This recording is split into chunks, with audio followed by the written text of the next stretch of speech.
Good afternoon, welcome to GrainTV. My name is Cody Bills, this is Logan Burgess. Today is February 8th. We had a WSDA report released today, and let's take a look at the fire tip trading platform, see where we closed off the day. Corn down 3/4 cents. Soybeans finished off the day down 32 3/4 cents. That is very interesting, especially when you take a look at the actual numbers that were released. Wheat was unchanged, and Kansas City wheat closed down 1.5 cents.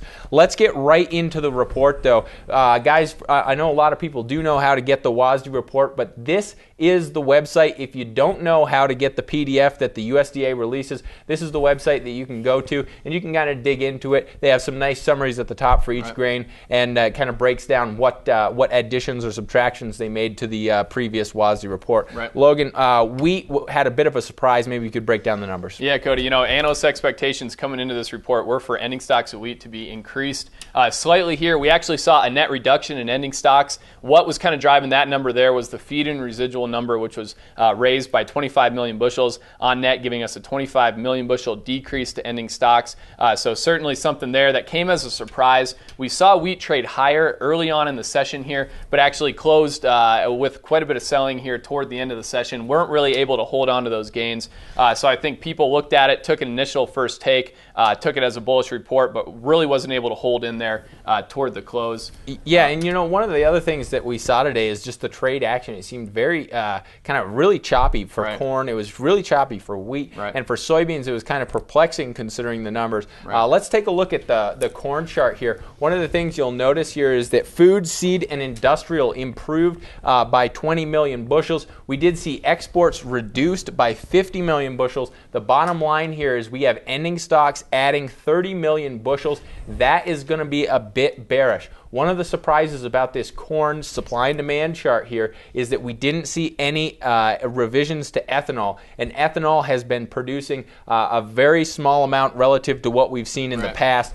Just last week we had the smallest ethanol production on record since the EIA started producing that report. The bottom line here is that's interesting. We're going to have to see how ethanol reacts. I know that margins have improved, but I simply don't think we're going to be able to meet these USDA expectations. I think the ethanol number is a little unrealistic. Yeah, certainly. That was one area where people were looking for a possible revision. Didn't see that out of today's action, though. If we hop over here and take a look at beans, the only number that the USDA changed on their balance sheet for beans was the expected crushing number. We saw that increase by 10 million bushels here. The average analyst guess coming into this report was for ending stocks to be lowered by 6 million bushels. They came in 10 million bushels lower, down to 125 million bushels. So not a huge deviation there from kind of what the trade was expecting. Certainly for soybeans, though, as you said, Cody, let's kind of get into the action that we saw. A relatively bullish report for soybeans. We actually had smaller ending stocks than the average analyst guess was, yet we saw soybeans trade down 32 cents. Can you kind of break down the action that we saw today, maybe give some insights as to why we saw that? Yeah, let's turn right over to fire tip here. And one of the things that you'll notice is that soybeans really did have a very interesting trade day. Like you were saying, that we had almost a bullish report, and the trade reacted so bearish to it. You'll notice here, this is the 60-minute trading chart here. Each bar represents 60 minutes worth of price activity, and you'll notice for the last 3 days we've been trading up around that $14 level with the highs of around $14.95, lows of around $14.80. You'll notice we kind of chopped around in there, kind of consolidated, and it looked like we were going to be pressuring that upside of the range. Right before the report was released, we started seeing some selling. As soon as that report was released, we broke down through the floor of this box that we were trading in and consolidated, and then took another leg lower. It was very interesting price action. Quite frankly, the way I look at this is I think that this is the last WSDA report before we really start seeing harvested acreage, harvested production come out of Brazil. I think that has some funds a little bit nervous. We're going to definitely have some competition here for exports. They didn't revise exports higher. I think that tells that the USDA is expecting for the U.S. to start losing these sales to South America. I think we're going to be pressured here in the second half of the marketing year, and it's going to be very interesting to be watching our export sales. They just may not have enough to push us higher like our model is suggesting. Yeah, right now. Certainly. Right now our model does show we have a pretty sizable lead over USDA expectations in terms of those export sales.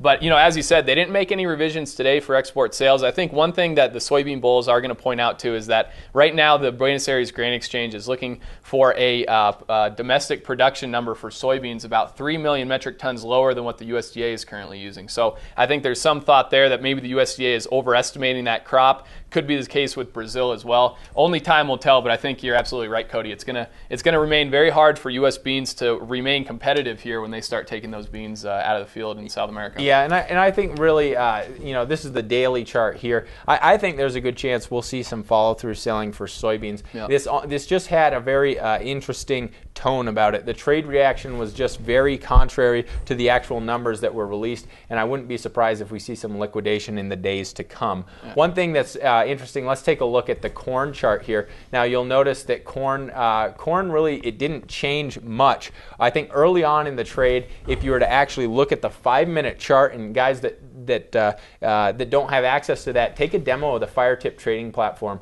You can get one at grainhedge.com, and you can actually chart out 5-minute charts, 60-minute charts, or even daily charts. We're looking at a daily right now. But early on in the trade day, we actually saw a rally. It was almost like short covering going into that report. People wanted to get out of there, exit their positions if they were short. And then we had the report come out. And we had kind of a mixed reaction, kind of choppy, and we ended up closing unchanged. I wouldn't be surprised here if corn doesn't have the same sort of follow-through that soybeans does, mostly because I just don't think we can afford to move those prices lower to spur on the demand. We know that feed and residual, the feed demand out there is relatively strong. We haven't seen any culling of the herd, and I'm concerned that if you move these prices lower, you're going to spark demand that we just simply can't support. I'm more in the camp that we're going to find some support right around that $7, that whole $7 mark, and there's a good chance we could continue moving on to the upside. Yeah, Cody, I guess I'm going to take a little bit of a different tact here. I'm definitely a little bit more bearish than you are looking at this corn market right now.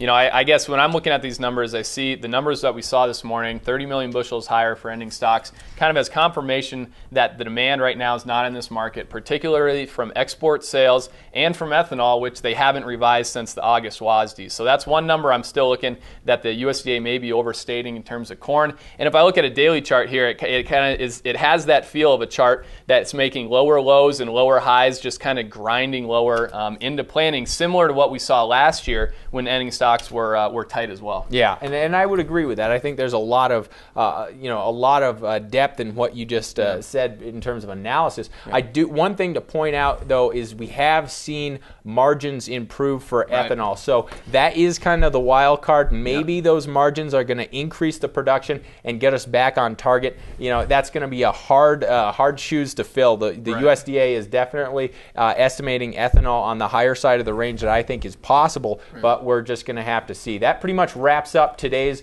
report. If you have any questions about what we talked about, give us a call at 877-472-4607. You can take a demo of the Fire Tip trading platform at grainhedge.com. Other than that, thanks a lot for tuning in. We'll see you on Monday.